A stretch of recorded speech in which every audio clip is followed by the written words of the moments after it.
¿O vas a transmitir puras botellitas? Pues estás transmitiendo tu bolsa, ¿eh? Ay, ahorita la O pongo. sea, yo te pongo aquí una botellita. Sí, sí, claro. ¿Y ahí cómo se hace? Voltea, préstame. A ver, ahí va. En modo selfie.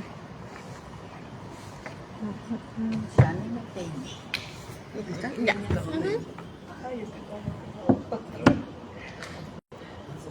¿Puedo tomar una botellita de agua, verdad? Sí, Gracias. ya está. No, ya. Ya ustedes, listo. ¿Sí salen ustedes? Hasta allá, ¿no? Se alcanza. Una bonita tarde. La Feria Internacional del Libro Sí, falta, Coahuila 2026 No pasa nada. de Torreón agradece su presencia y les da la más cordial bienvenida a la mesa de diálogo Leer desde Torreón. En esta mesa participan Alfredo Loera, Armando Rivera, Sandra Ríos Agüero, Ena Galíndez, Alicia Díaz y Karen Domínguez y Nadia Contreras. A continuación, voy a leer una pequeña semblanza de quienes participan en esta ocasión. Armando Rivera, Gómez Palacio Durango, 1991, tiene estudios en comunicación y filosofía. Ha escrito para diversos medios de comunicación. Es editor en El Siglo de Torreón. Ha publicado entrevistas, crónica histórica y cuento en diversas antologías. Ha sido distinguido con el Premio de Periodismo Cultural Armando Fuentes Aguirre Cantón y con el Premio Nacional de Cuento Breve y Literatura Digital Julio Torri por el libro Páginas Perdidas, Olvidadas y Arrancadas de la Literatura Mexicana. Alfredo Loera, Torreón 1983, es maestro en literatura mexicana por la Universidad Veracruzana. Inició sus estudios de literatura en la Escuela de Escritores de La Laguna. De 2009 a 2011 fue becario de la Fundación para las Letras Mexicanas. Publicaciones suyas han aparecido en revistas como Interpretatio, Texto Crítico, la revista del Colegio de San Luis, El Pez y La Flecha, Casa del Tiempo, Círculo de Poesía, Este País y Tierra Adentro. Títulos de su autoría son Aquella Luz Púrpura, 2010-2017, Wish You Were Here, 2019, Guerra de Intervención, 2022 y Un Largo Adiós que nos acaba, 2026. Actualmente es candidato a doctor en literatura hispanoamericana en la misma Universidad Veracruzana.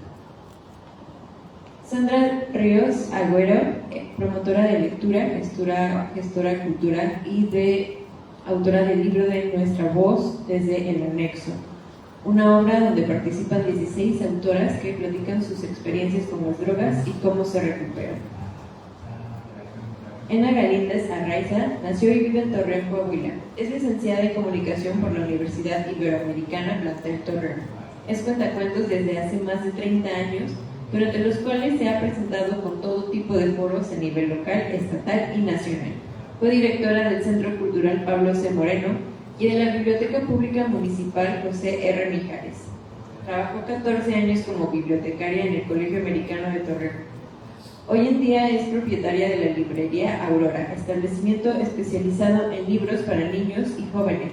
Como escritora tiene 3 libros publicados. Lluvia Lagunera, poemas para niños, publicado en su primera edición por el Archivo Municipal de Torreón 2019, y más adelante de forma independiente, 2020, Un formidable fenómeno fantasmal, 2020. Cuento publicado por la Universidad Autónoma de Nuevo León. La carrera de Bebé Matías 2023, seleccionado por Ediciones LB como parte de su plan lector. Alicia Díaz es educadora, promotora cultural y locutora comprometida con el fomento de la lectura y la escritura. Dirige La Cafetita, un espacio pensado para disfrutar del café y al mismo tiempo compartir actividades relacionadas con la literatura, el arte y la cultura en general. Ha participado en diversos proyectos educativos y culturales orientados a la formación de lectores y al fortalecimiento de espacios de encuentro a través de la palabra. Karen Domínguez, psicóloga, educadora y promotora de la lectura, interesada en los procesos humanos, emocionales y culturales que se construyen a través de la palabra. Ha colaborado en proyectos de promoción de la lectura y la escritura, impulsando espacios de reflexión, acompañamiento y formación. Su labor integra la sensibilidad psicológica con el compromiso educativo y cultural. Muchísimas gracias. A continuación les cedo la palabra a nuestros participantes. Gracias. A la moderadora. A la moderadora. A la moderadora. Bueno, muchas gracias. Pues yo estoy muy contenta de estar aquí, pues en esta mesa con pues personas que quiero desde hace muchos. Quiero y no me he sentido la palabra, porque luego dicen que ando de volada y no.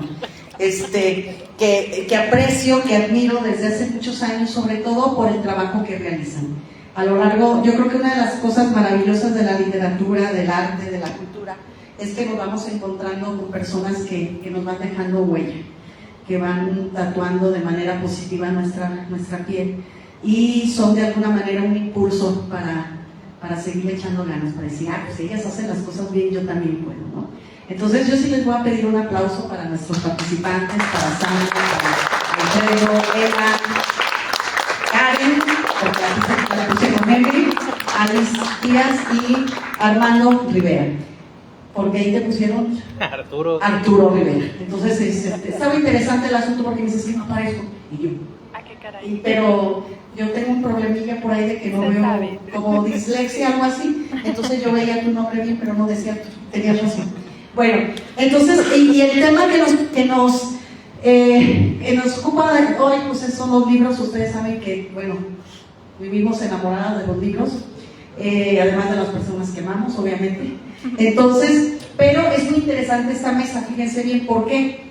Porque lo que quise, el título de la mesa es Leer desde Torreón, y lo que quise es que nos acompañaran personas que se dedican a difundir el libro desde diferentes ámbitos, ¿sí? Por ejemplo, Sandra, pues es mediadora, gestora cultural, etc. Alfredo Loera, pues es la parte que escribe los libros, entonces también qué pasa, ¿no? Desde su visión, qué pasa con los libros. Ena, pues tiene una librería, la librería Aurora, que pues ahí se la está rifando. Ustedes bien saben que las librerías independientes pues es un batallar, entonces queremos que comparta su experiencia. Karen es es muy entusiasta, está bien loquilla igual que yo, y pues se dedica a la educación, es psicóloga, le encantan las cosas de la lectura, en fin, anda en su mundo. Alicia también es bien acelerada, tiene un espacio muy bonito por ahí, le voy a hacer comercial, por la... ¿Qué es? Es en Galeana, 470. Galeana tiene la cafetita, y es un lugar bien bonito para ir a convivir, al cafecito, a la lectura, tiene un chorro de actividades culturales, también nos va a platicar. Y Armando Rivera, pues es alguien que se dedica a la literatura y al periodismo. Entonces, si ustedes se fijan, esta mesa pues tiene como que diferentes enfoques, y eso es muy padre, porque pues hay que ver cómo se conjuga esto, ¿no?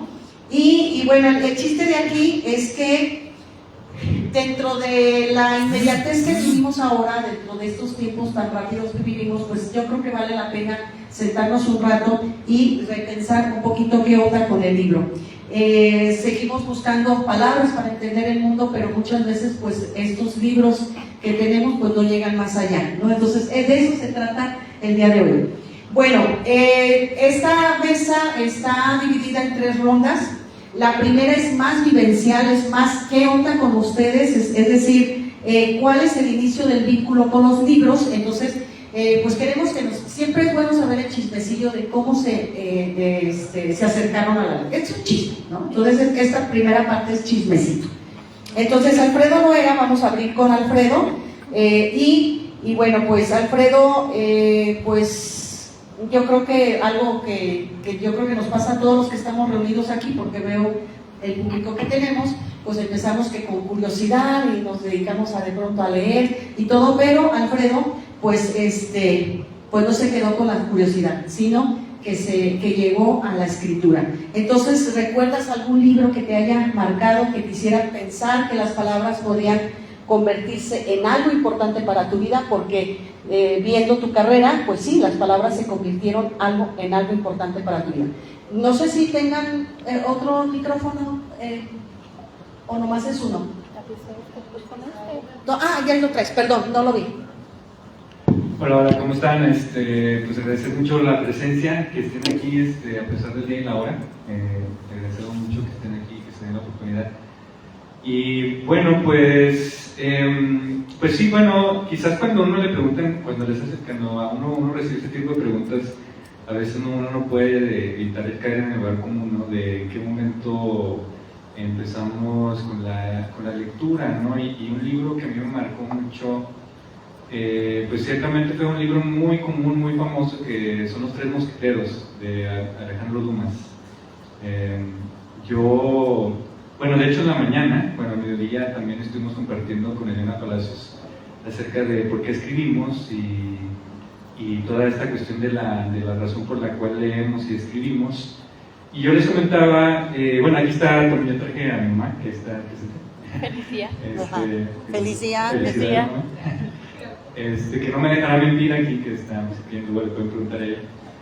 Pues yo soy hijo único, ¿no? Y ciertamente muchas veces en las vacaciones o en las tardes, pues había mucha soledad, muchas horas de soledad, ¿no? En aquel tiempo todavía se usaba mucho salir a jugar fútbol, todavía no había internet, la televisión era como ahora, sí había cable, pero tampoco había mucha variedad de programación, no había mucho entretenimiento.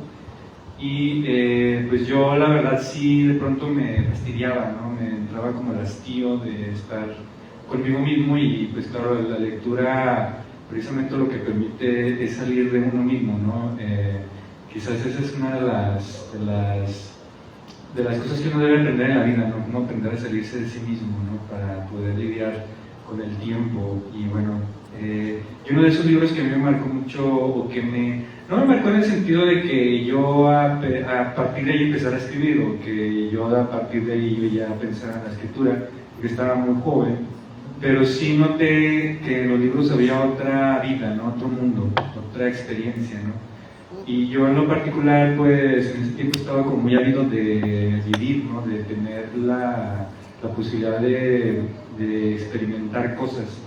Y precisamente en este personaje de D'Artagnan, pues encontré esa posibilidad, ¿no? Dije, sí es posible salir del pueblo, salir del mundo anodino, del mundo aburrido y de pronto aventarse salirse a la aventura, ¿no? Y lidiar con el caos y con la suerte y como jugarse la fortuna, ¿no? Que yo creo que Los Tres Mosqueteros, aunque es un libro que se maneja como de aventuras o un libro como para jóvenes, pero si lo lees de una manera un poquito más como literatura un poquito más seria, sí maneja mucho la cuestión de la fortuna, ¿no? Sobre todo también una cosa que me llamó mucho la atención de ese libro, que eso no aparece en las películas, ni en las series, ni todo eso, es que los duelos son fortuitos.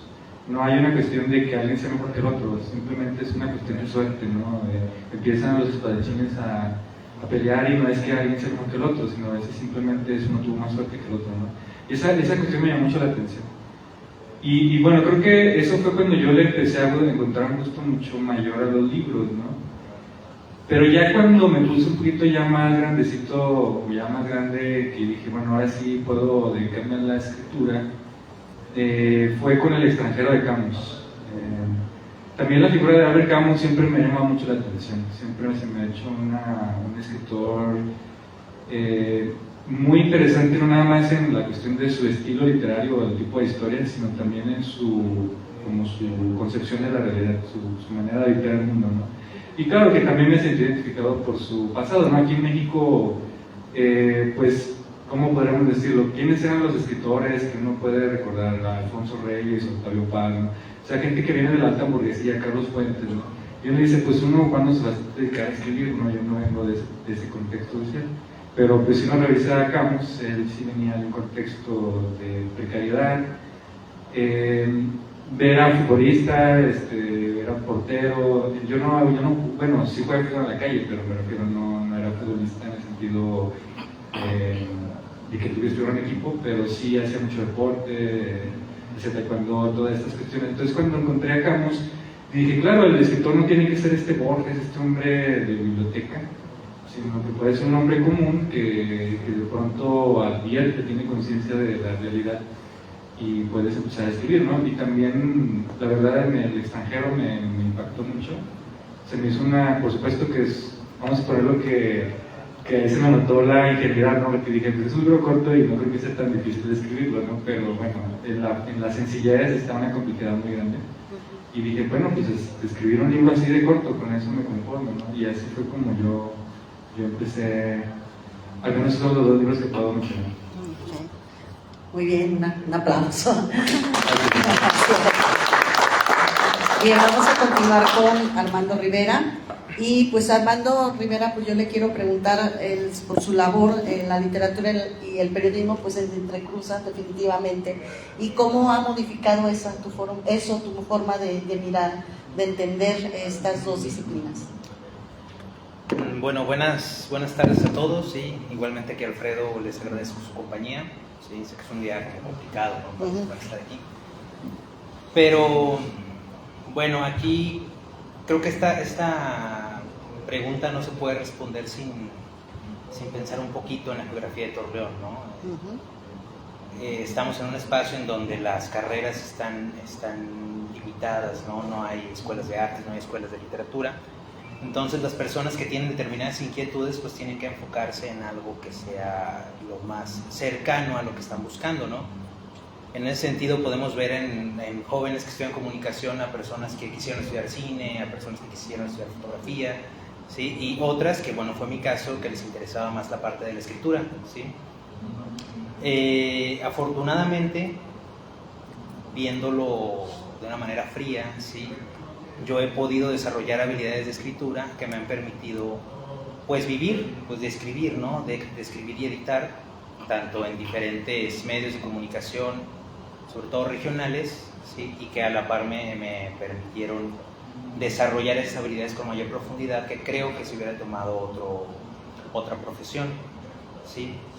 Y en este caso yo creo que la lectura, la literatura, pues es fundamental para poder escribir, para poder desarrollar una labor periodística, sea en el ámbito que sea la fuente que uno tenga que cubrir, ayuda mucho, ¿no? Para poder tener ideas más frescas, para no dejarse llevar por la inmediatez, ¿sí? Para poder incluso desarrollar tal vez un reportaje, una crónica, tener un lenguaje distinto, ¿sí? Yo creo que todo eso abona, todo eso ayuda, y creo que se puede notar, lo digo con humildad porque no lo digo por mí, sino por otros compañeros, que aquellos que tienen una formación que les ha permitido leer más, explorar los caminos de la literatura, de otros géneros literarios, han tenido la posibilidad de desarrollar una escritura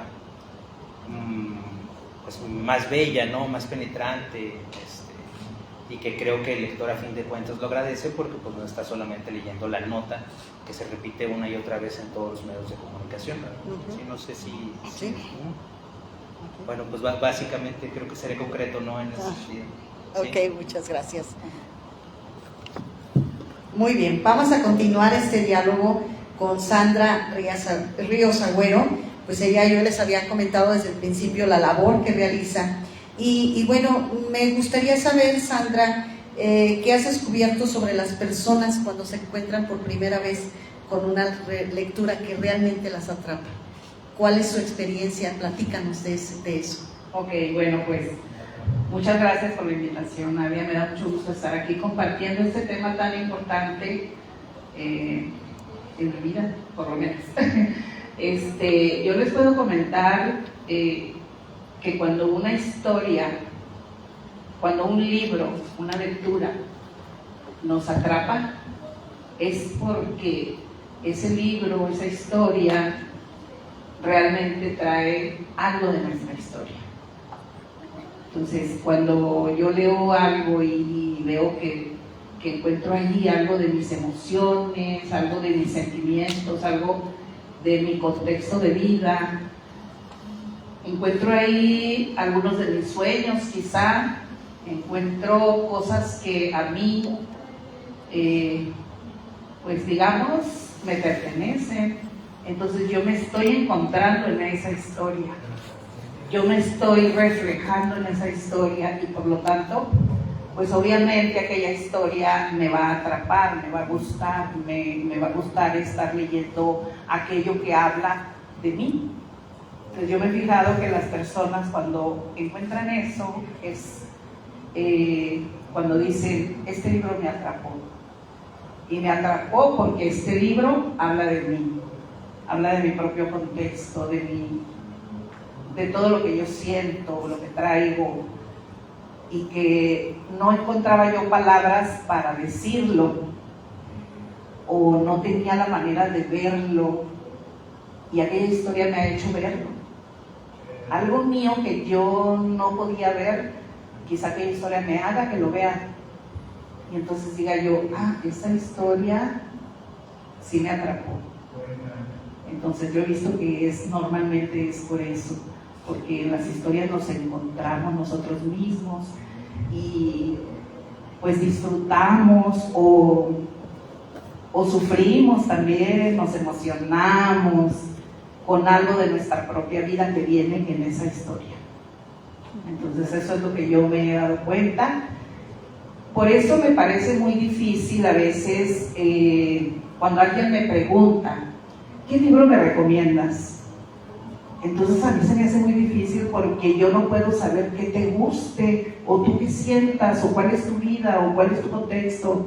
Entonces a lo mejor lo que para mí signifique un libro o una historia no va a significar lo mismo para ti, ¿verdad? Porque no trae aquello que yo siento y que yo traigo dentro de mí.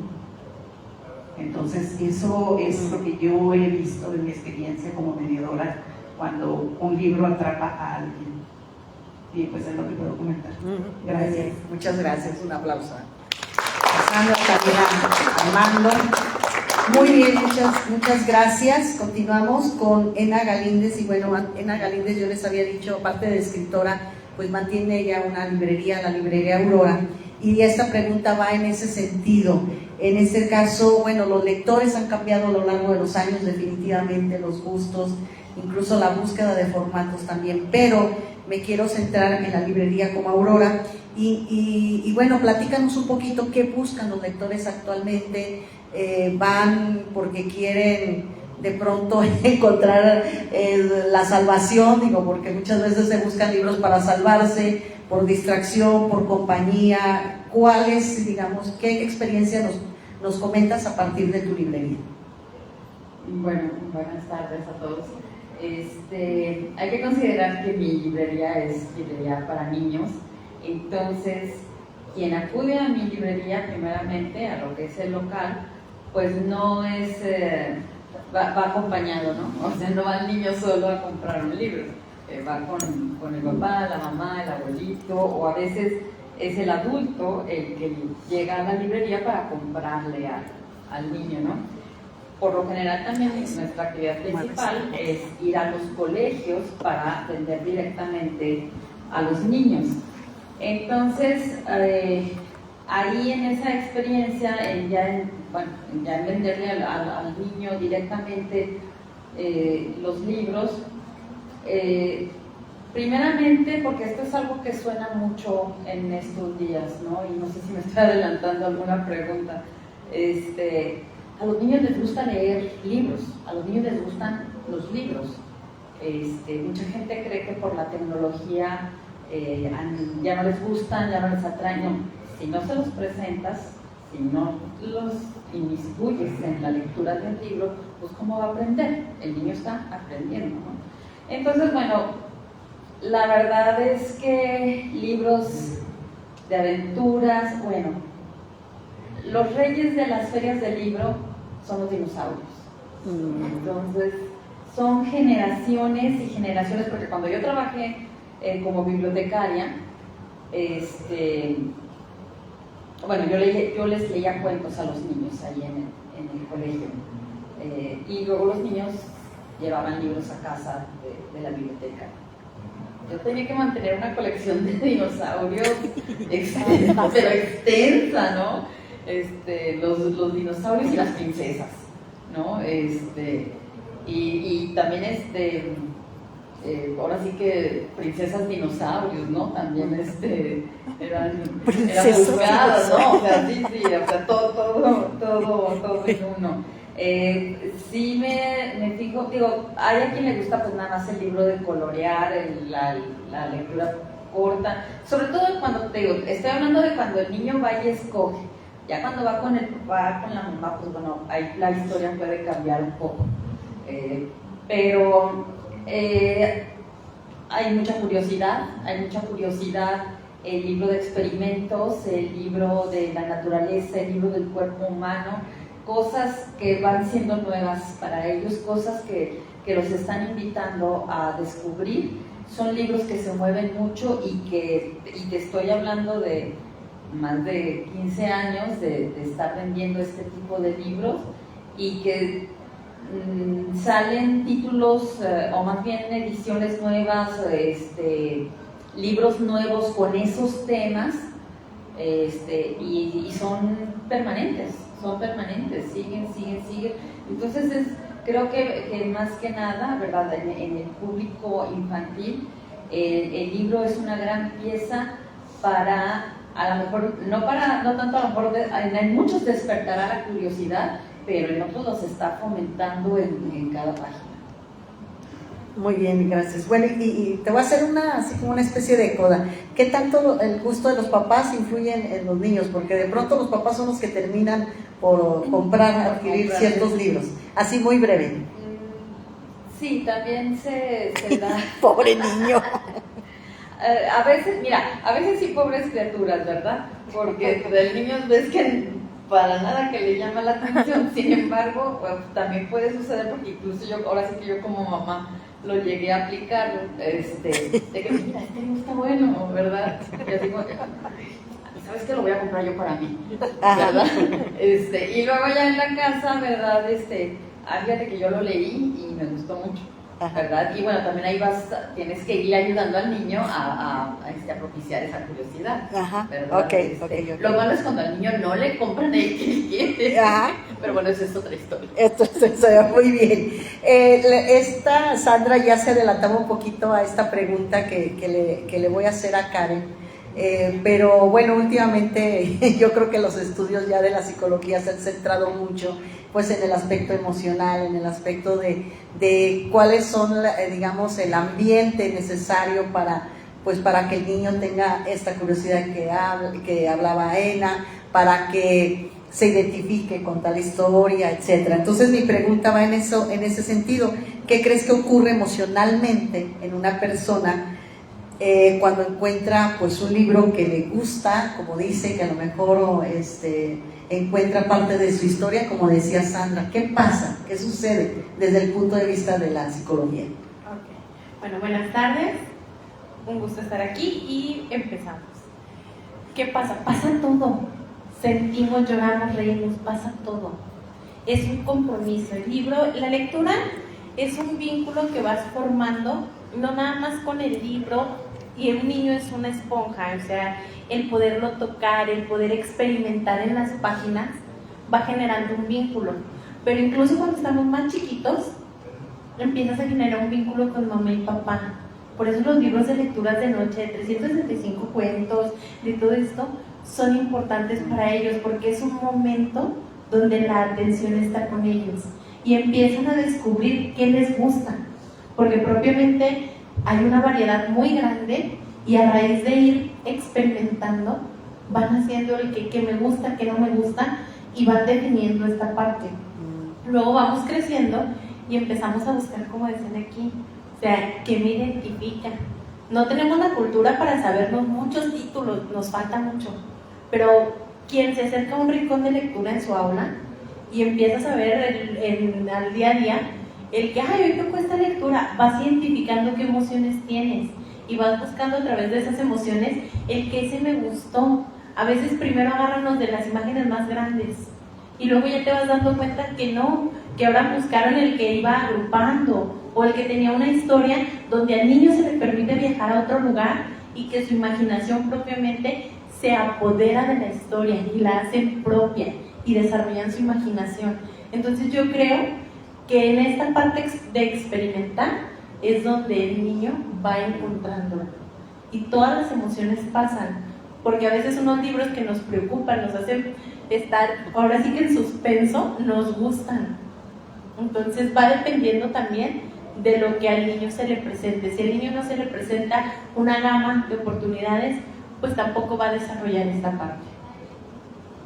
Ok, muy bien, excelente, gracias Karen. Vamos a, bravo, un aplauso. Y vamos a cerrar esta primera ronda con la participación de Alice Díaz, a quien pues yo admiro mucho, sobre todo porque yo siempre he querido en mi otra vida, en una de mis tantas otras vidas, abrir un espacio así como el tuyo, como Cafetita, como otros espacios más que hay aquí en Torreón para promover el libro y la lectura. Entonces quiero que me platiques pues qué significó para ti crear un espacio así, cómo te aventaste ese proyecto y te animaste, porque digo, pues sinceramente en tiempos como ahora pues es súper difícil, está carísimo todo, complicado todo, bueno, no sé, yo lo veo así. Y bueno, ¿qué significa para ti haber creado este lugar? Y un lugar, pues como les dije, donde se puede reunir la gente en torno a los libros, el café, la palabra, la cultura, etcétera. Adelante, Alice. Muchas gracias por la invitación y muchas gracias por acompañarnos esta tarde. Bueno, yo recuerdo que cuando conocí la lectura fue una vez que me dejaron una tarea, como estaba como el sexto año y nos dejaron una tarea, tenemos que ir a la biblioteca, cuando todavía podías salir a la calle, eras niña y salía a la calle a la biblioteca, y yo recuerdo que descubrí el área infantil de los libros infantiles y le pregunté a la encargada, ¿no?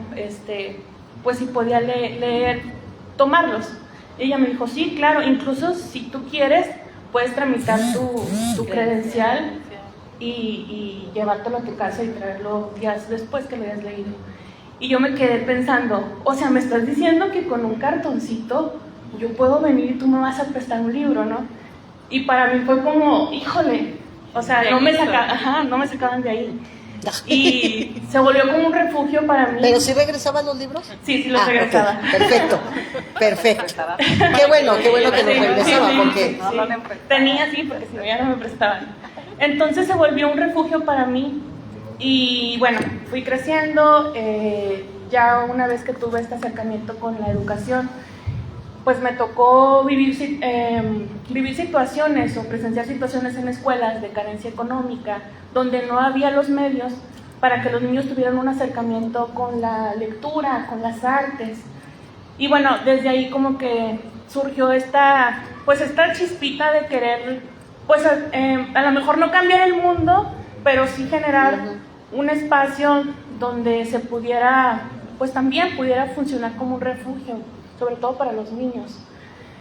Y bueno, hace poquito emprendimos Cafetita. Cafetita es una cafetería, el pretexto es la cafetería. Realmente el objetivo es acercar a los niños a las artes, a la cultura y a las familias. Entonces, la lectura sí te motiva cuando eres niño y la descubres, pero también si la ves a través del ejemplo, bueno, se queda, como dice Karen, se te queda como un recuerdo y son experiencias que nunca se te van a olvidar, ¿no? El libro que leíste con tu papá, con tu mamá, etcétera. Entonces ahorita es como lo que me motiva y lo que tiene ahorita como de pie el proyecto. No ha sido sencillo porque pues es un proyecto pequeño con muchas carencias, pero bueno, ahí está. Muy bien, muchas gracias. Un aplauso para Alice, para el cierre de esta primera ronda. Nos llevamos pues muchas enseñanzas, ya al final vamos a tratar de dialogar con el público para ver qué se nos queda de este diálogo. Y bueno, la segunda ronda la titulé pues un poquito ya acorde a nuestro tiempo, leer y escribir en tiempos de inmediatez. Entonces pues voy a abrir esta segunda ronda con la participación de Armando Rivera y pues sobre todo le voy a preguntar a él cómo ve la manera en que las personas consumen la información ahora y bueno, todavía existe esta posibilidad para profundizar en temas, para analizarlos, para encontrarnos nosotros mismos. Esa es la pregunta.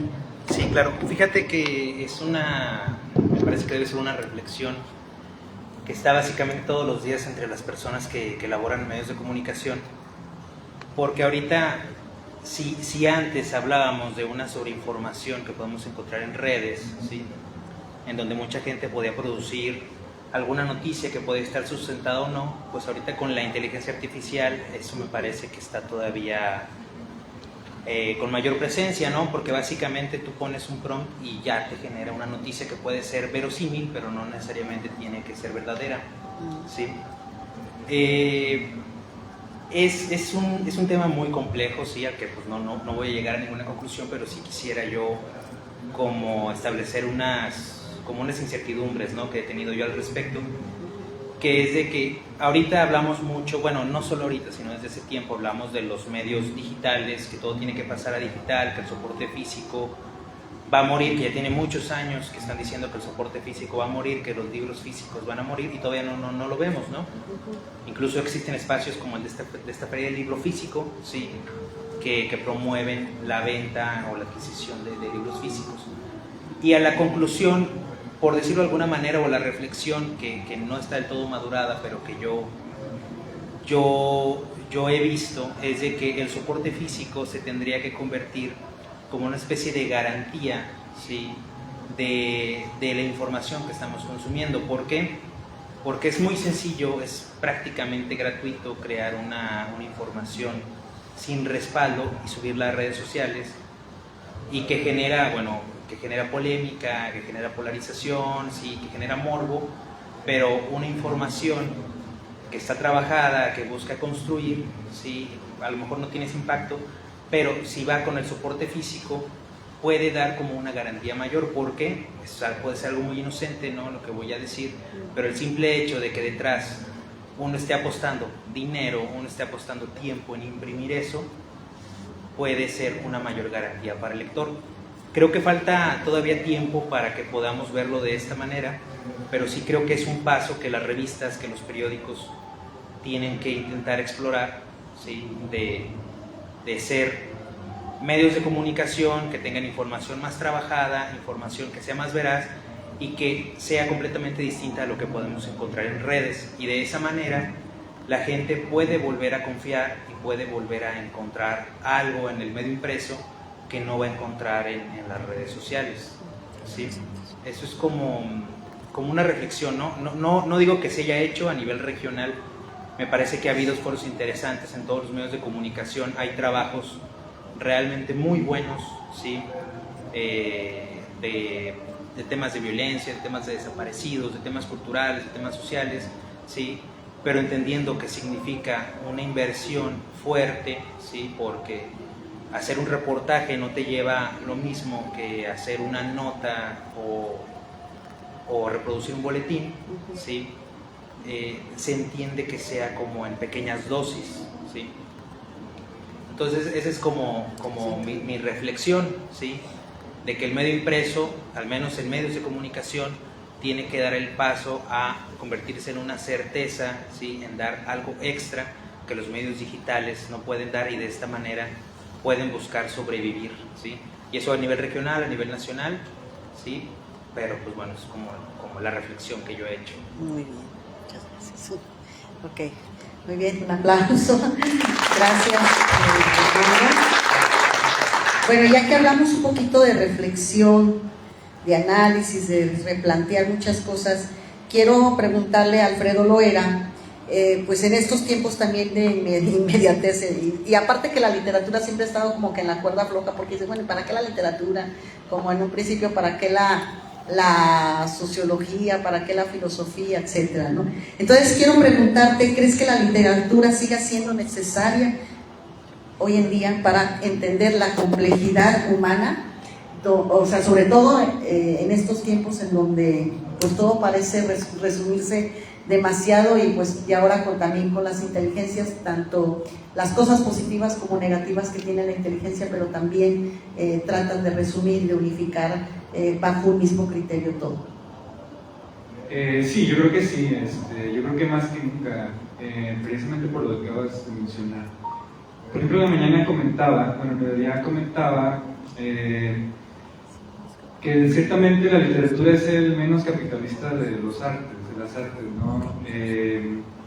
Precisamente, si hacemos un análisis, si queremos marxista, filosófico, todas estas estructuras que se están haciendo, inteligencia artificial, inmediatez, pues eso simplemente es para generar mayor plusvalía dentro de la producción, ¿no? O sea, es una manera de explotación del individuo un poquito más eficiente.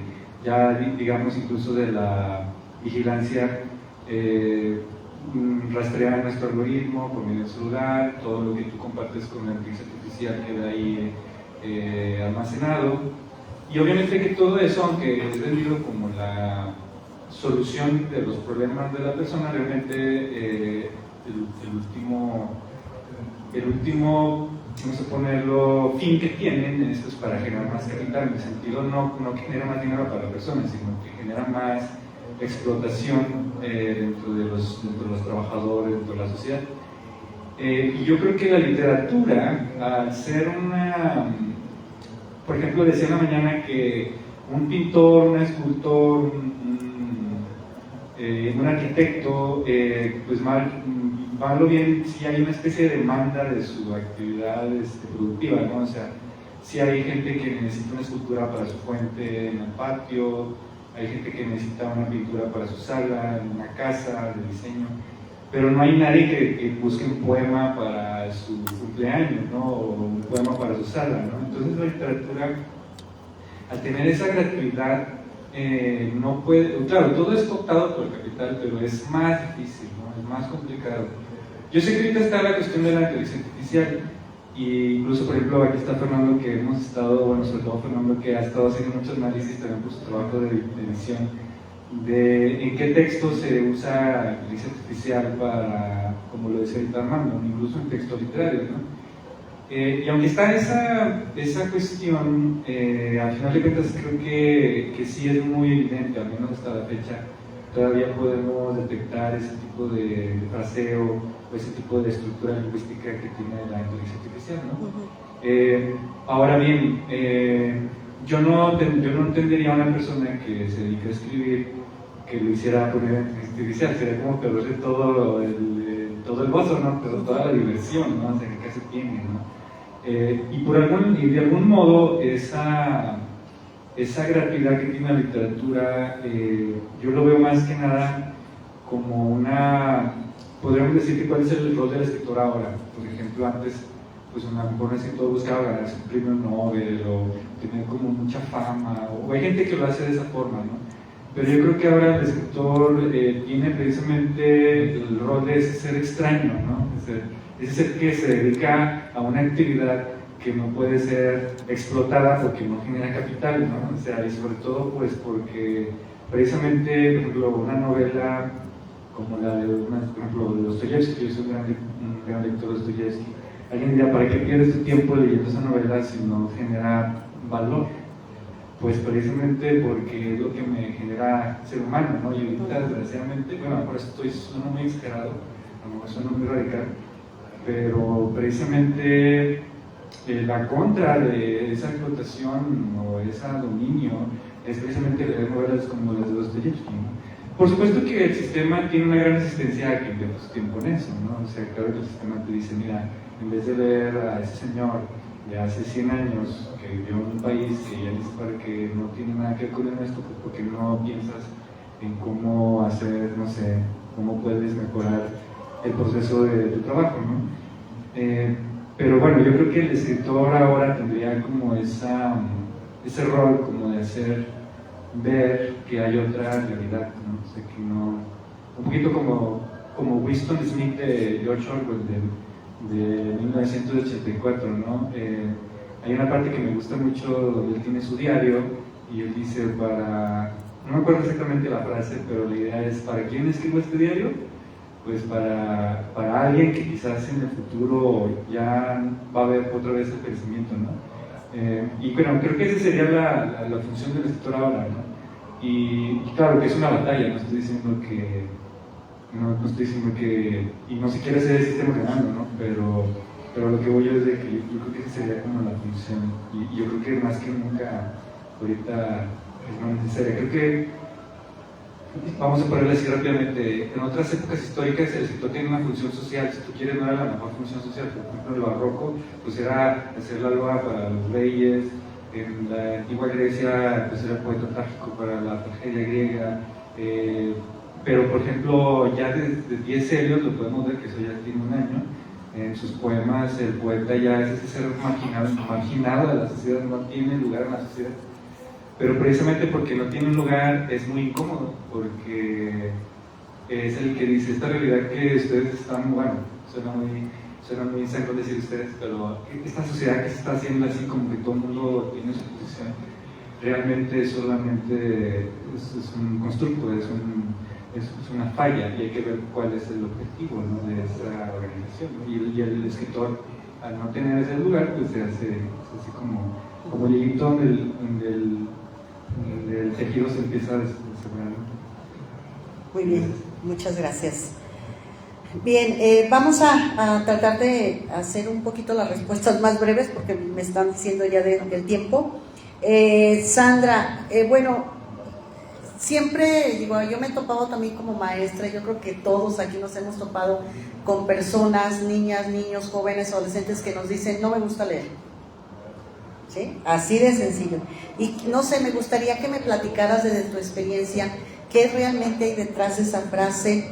¿Es realmente que no les gusta o falta de interés o simple y sencillamente pues no se han acercado a los libros adecuados? No sé qué pasa. A ver, acláranos esa duda. Bueno, mira, en mi experiencia, claro que me he topado muchísimas veces con personas que me han dicho, es que a mí no me gusta leer.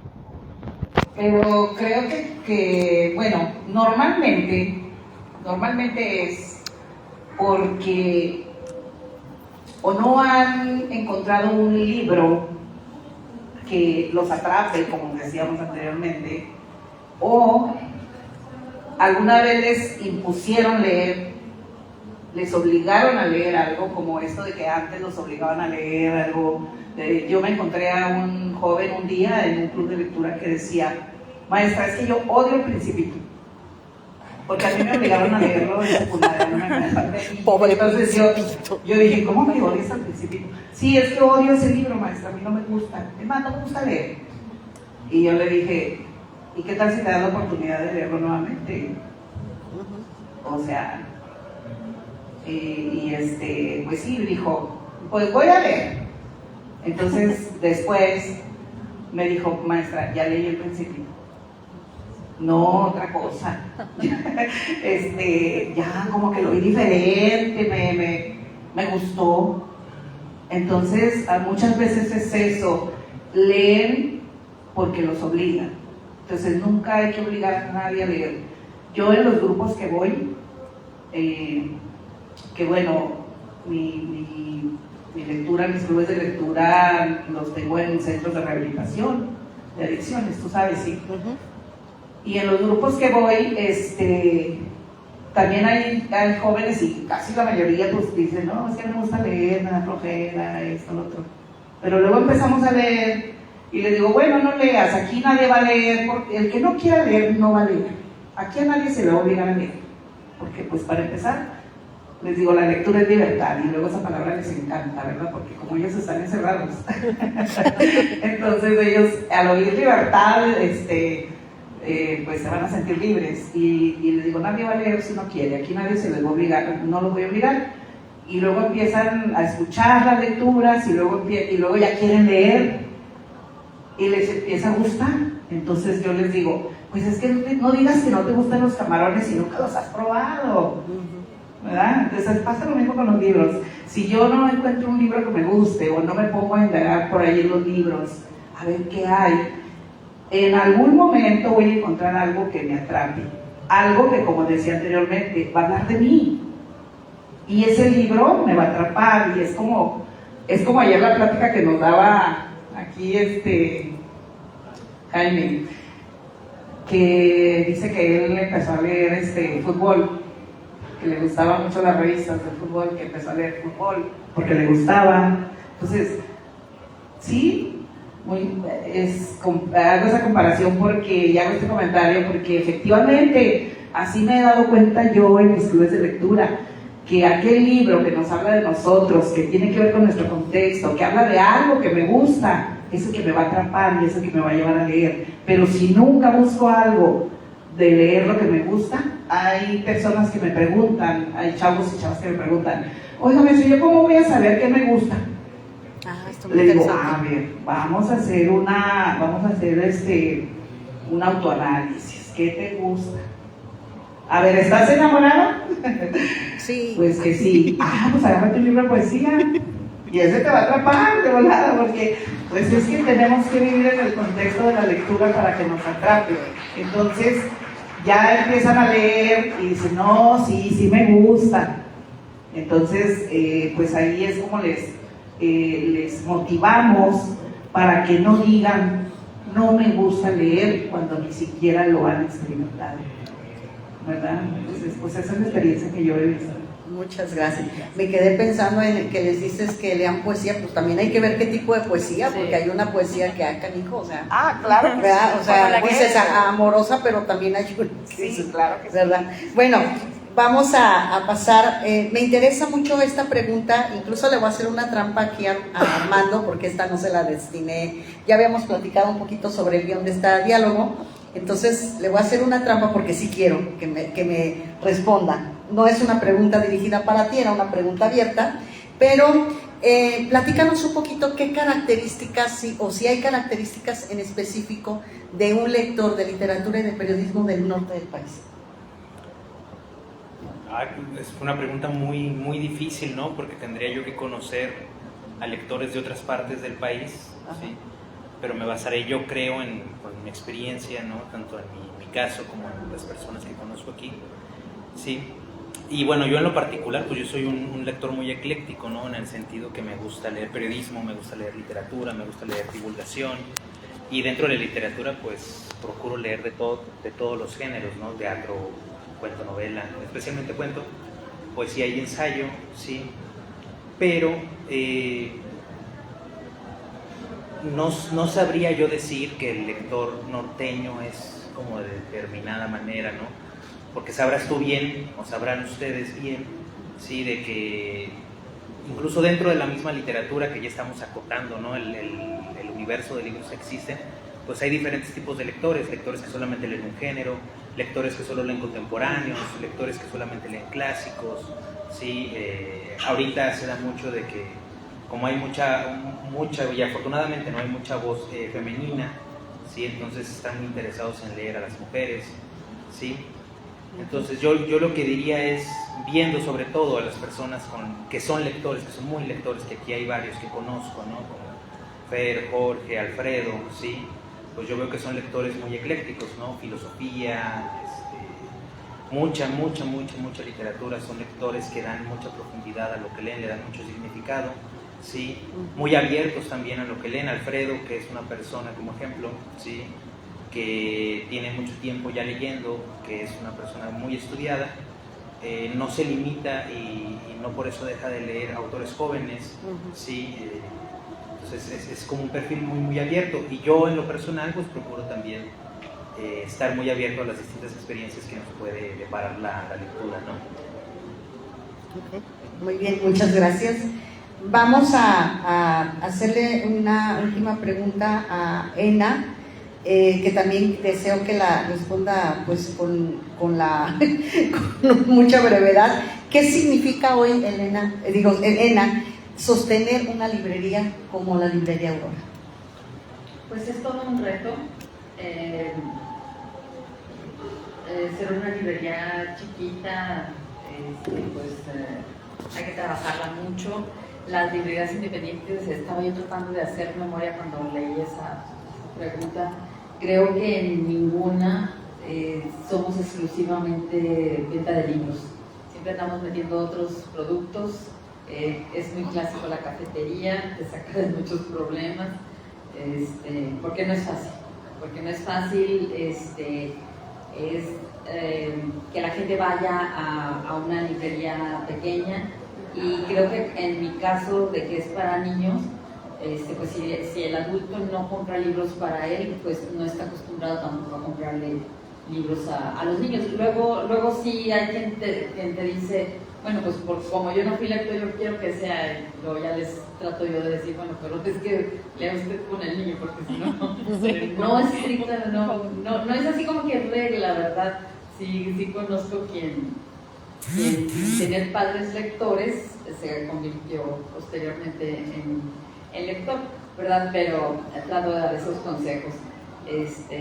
Sí es difícil, pero bueno, de una manera u otra, Librería Aurora ahí sigue, ¿verdad? Y yo espero que tu proyecto también continúe y crezca, porque son espacios que se necesitan. Definitivamente, es muy grato cuando llega alguien y dice, oiga, esto está chiquito, pero tiene muchísimo, me gusta mucho lo que tiene. Ay, qué bonito, ¿verdad? Así como que pues tráete otros 4 cuadros, ¿no? ¿Verdad? Es difícil. Tenemos todos estos asuntos de los que ya hablamos, de la inteligencia artificial, de que si los libros virtuales y no sé cuánto, pero a los niños les sigue gustando leer libros, cuentos, dinosaurios, el cuerpo humano, el espacio también es muy popular, y pues ahí seguimos varios años, ahí seguimos con esto. ¿Ya cuántos años? Ay, a ver, dime tú cuántos. ¿Qué son? ¿Qué? ¿Cetáceo o qué? Casi 20. 20 años, excelente. Bueno, un aplauso para este proyecto. Y vamos a cerrar con broche de oro, porque les voy a hacer la misma pregunta a las dos personitas, a Karen y a Alicia. Y es la pregunta sorpresa. Fíjate bien, si pudieran dejarle una sola idea al público sobre la importancia de leer, ¿cuál sería? Karen. Ok. Que no se pierda la experiencia. Podemos comprar muchas cosas, menos no le podemos dar un precio a la experiencia. Y en la actualidad nosotros vivimos de la experiencia, porque tenemos tan poco lugar para imaginar, porque ya todo lo creemos hecho, ya hay quien piensa por nosotros, quien nos enseña, quien nos motiva. Pero dentro de nosotros hay una capacidad imaginativa, ilustrativa, hay una capacidad tan grande que entonces esa experiencia no te la vende nadie, esa experiencia le pones tú el valor. Yo creo que con la lectura tú vas haciendo que eso vaya creciendo y es atemporal. Tú puedes agarrar un cuento de niños y lo puedes disfrutar. Híjole, bueno, yo te lo digo y me estoy imaginando un cuento, la verdad. O sea, te estoy contestando y en mi mente está hasta una frasecita. ¿Por qué? Porque es algo que no tiene ni tiempo, no tiene costo, pero es una experiencia y es una emoción. Y esa sensación no te la da otra cosa. Y eso te va a nutrir y te va a ayudar a que te conozcas, a que descubras y te va a motivar para que sea el paso a buscar otra lectura, otro espacio, para que salgas de la rutina. A veces nos limitamos económicamente hablando, socialmente, por la edad, por lo que quieras. Pero dentro de los libros tenemos pasaporte, billetes, tiempo, familia. Sobre todo billetes. Claro. Viajes. Felicidad, tenemos todo, tenemos ahora sí que todo abierto para descubrirlo. Entonces, yo creo que el valor de la experiencia tiene que ser el que más pondere. Y que cuando elijas leer, lo hagas para disfrutarlo. Así sea una lectura de tarea, de trabajo, una investigación, lo disfrutes. Porque eso no tiene un valor más que el que tú le vas a dar. Y cuando tú disfrutas algo, nadie te lo puede quitar. Ah, muy bien. Muy bien. Bravo. Adelante, Alicia. Yo creo que yo les diría que lo compartan, que la lectura no solamente es para el que la lee, sino que cuando la compartes esa experiencia, o sea, crece, puedes hacer que otras personas también vengan a leer, y qué bonito es que tú le puedas dejar ese regalo a alguien más. Comparte un título, comparte a lo mejor un fragmento de algo que leíste, y a esa persona de alguna manera le va a conectar, lo que platicaba hace un momento, ¿no?